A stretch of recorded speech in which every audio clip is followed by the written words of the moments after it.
Hello, good morning. I'm Carlos Guacho and my code is 19309. Good morning, Dr. Eric Vanderberg. Here we are with the expert of biology control expert.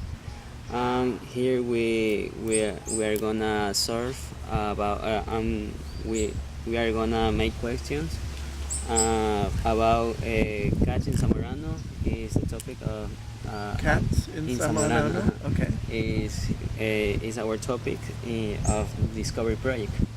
And here we have the definitions of biology controls, like a make a control of a different pest.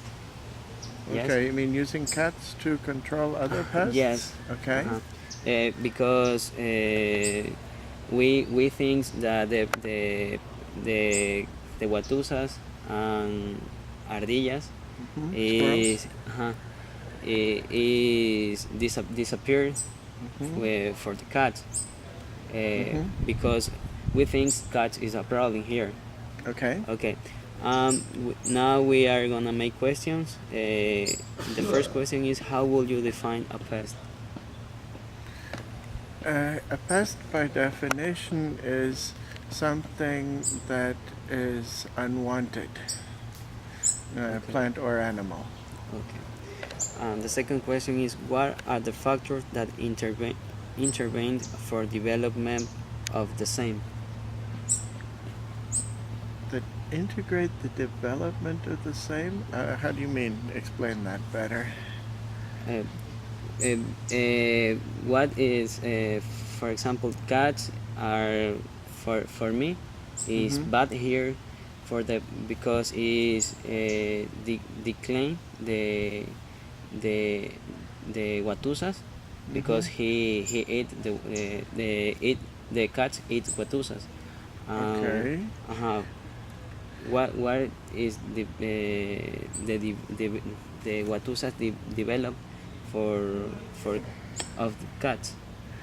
You mean how do the I'm still having a hard time understanding what you mean. You mean how do the cats get out of control, or do you mean how is it that the cats catch the watusas, or Control the yeah, but which control? Control of what? Control of cats. of cats. Yes. Okay. Well, the problem with the cats on campus is that they have an abundant food supply from students who give them leftovers from the cafeteria, which allows them to have a lot of babies, and none of them are sterilized, so that the numbers grow out of control. And then when the students go away for vacation, suddenly we have a bunch of cats with no access to food. They're very hungry at that point. So while they're well fed, they're not so much of a problem. But as soon as they're really hungry, they start eating anything and everything that they can catch. So we are the first problem. Yes, yes, the cats, it's not the cat's fault. Okay, a cat is a cat. It has an instinct to catch things, but normally when there are few of them, nature can handle it. When there are many cats and they're all very hungry and desperate, then we have a problem.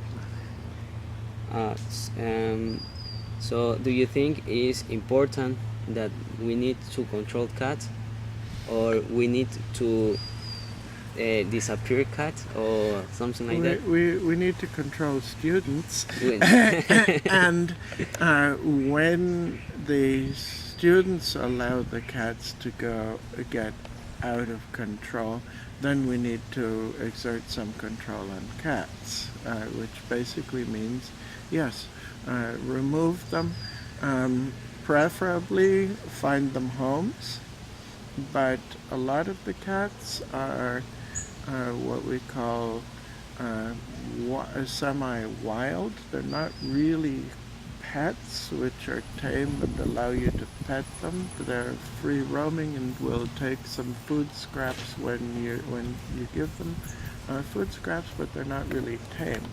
And those are very difficult to find people who will adopt them because they're basically wild animals that um, house pets gone wild. Okay. Thank you. The, the presentations.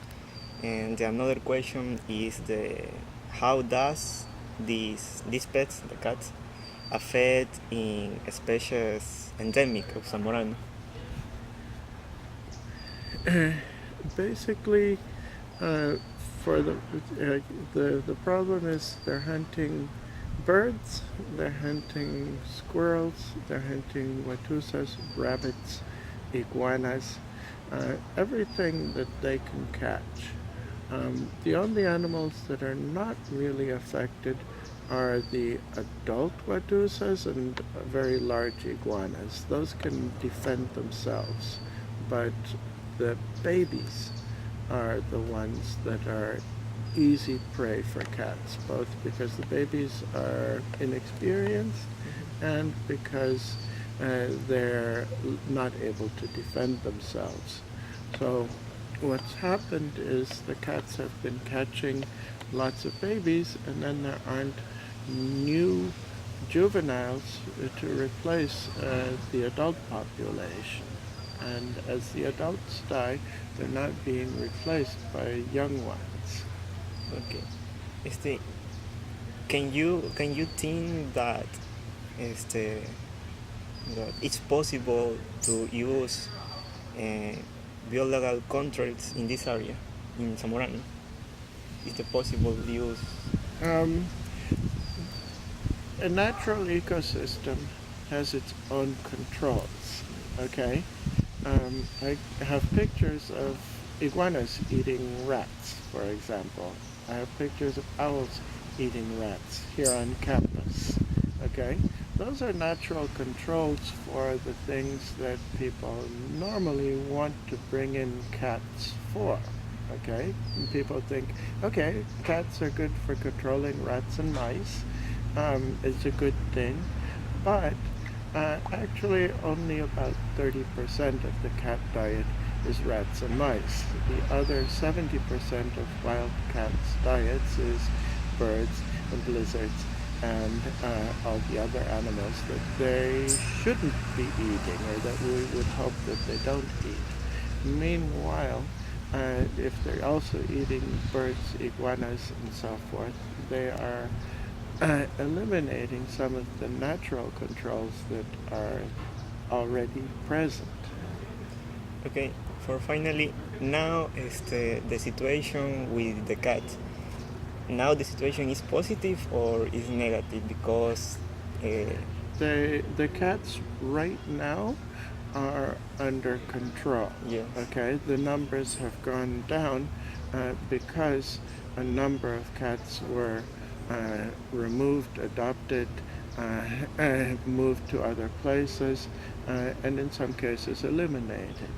Um, the so right now there's no urgent need to do anything, but at the same time, if we wait a year or two without doing anything, the numbers are going to increase again very rapidly. It's basically one female cat can have kittens every 4 or 5 months, 3 or 4 kittens at a time. So one cat can go to 50 cats in 2 years. And when you have 50 cats or 100 cats on campus, then you have a problem. It's not a problem if you have 4 or 5 cats on campus. It is a problem when you have more than 100 on campus, which is what the situation we had last year. Okay, doctor. The group is very thanks for you intervening. Thanks. Okay, you're welcome.